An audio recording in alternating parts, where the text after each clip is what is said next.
Au cœur de la jungle du Pérou, un jeune ours vit heureux avec son oncle Pastuzo et sa tante Lucie. Ces ours, dotés d'une intelligence exceptionnelle, ont appris à parler anglais grâce à un explorateur britannique venu les étudier des années plus tôt. Cet explorateur leur avait raconté avec enthousiasme la culture londonienne et leur avait transmis une passion pour la marmelade. Avant de partir, il leur avait laissé un précieux cadeau, un chapeau rouge, symbole de son affection pour eux. Un jour, un violent tremblement de terre frappe la jungle, détruisant leur maison et séparant la famille. Pastuzo meurt tragiquement dans l'effondrement de leur abri, ne laissant derrière lui que son chapeau. Bouleversée mais déterminée à protéger son neveu, Lucie décide qu'il est temps pour lui de partir en Angleterre, comme leur vieil ami explorateur l'avait suggéré. Elle se rend dans une maison de retraite pour ours et place l'ourson à bord d'un bateau en partance pour Londres, lui rappelant qu'il y trouvera sûrement une famille qui prendra soin de lui. Après un long voyage en cargo, le jeune ours débarque à la gare de Paddington, portant une étiquette autour du cou indiquant « Prenez soin de cet ours, merci ». Il observe avec émerveillement l'agitation de la ville, mais se heurte rapidement à l'indifférence des Londoniens, trop pressés pour lui prêter attention.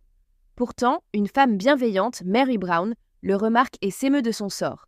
Elle persuade son mari Henry, plus méfiant et rigide, de l'héberger temporairement.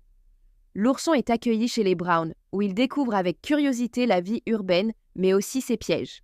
À peine arrivé, il cause une inondation en essayant d'utiliser le robinet et met la maison sans dessus-dessous avec ses maladresses.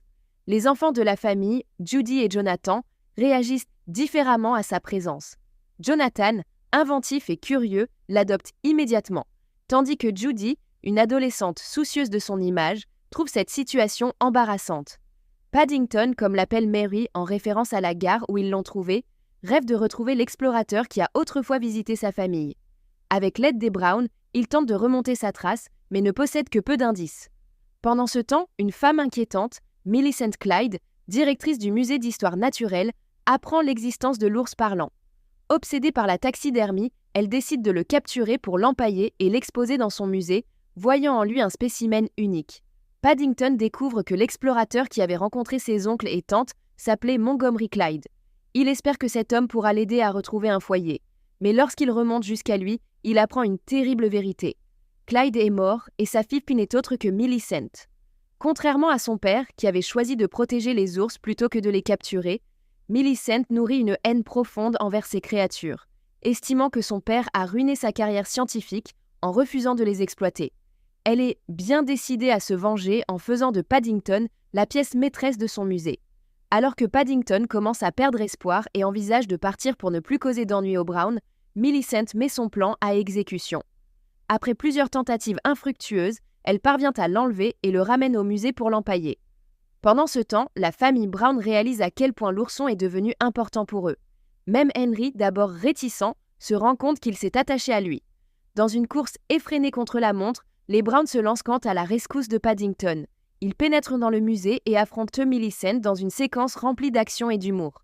Paddington, rusé, parvient à se libérer et, dans une confrontation finale, piège Millicent dans une cage à animaux. Finalement, elle est arrêtée et condamnée à faire des travaux d'intérêt général dans le zoo de Londres, où elle doit désormais s'occuper des animaux qu'elle méprisait tant. De retour chez les Brown, Paddington réalise qu'il a enfin trouvé un vrai foyer.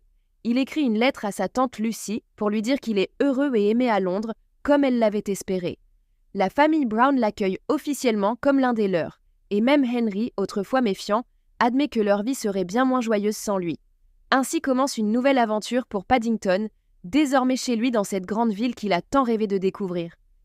Et bien qu'il continue à semer un joyeux chaos partout où il passe, son grand cœur et son amour pour la marmelade font de lui un membre indispensable de la famille Brown, et un Londres un peu plus chaleureux.